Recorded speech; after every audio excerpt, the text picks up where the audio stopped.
Welcome to Remedyforce video tutorial.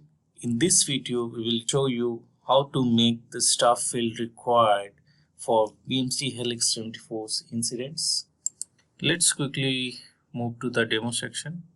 First, log in the Remedyforce org, then click on Setup, search for Object Manager, as we have to create the validation rule on incident.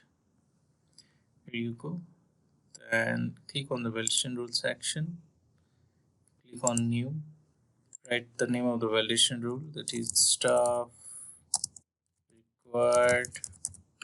In the formula section or condition section, we need to write BMC service fk open by equal to null, and we'll check for if the user is a staff and the incident is created from self-service or email listener. So this will only be applicable whenever a ticket is created from Remedyforce console, and we'd like to show the error message staff is required. At the location of the error is on the top of the page. Click on save. A validation rule is active now. Now we move to the Remedyforce console and try to create a new ticket or try to update an existing ticket. All will show this error message.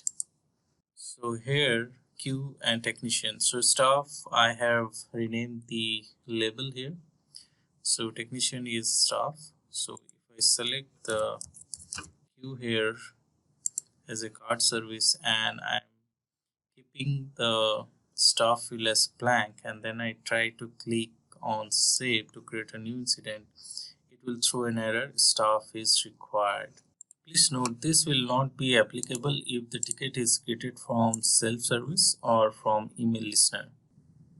So if I try to create a ticket from self-service, it will not throw the error message. Yeah, we can create a ticket. This concludes how to make the staff field required for BMC Helix Remedyforce incidents creation from console. I hope this video was informative, and thanks for watching this video.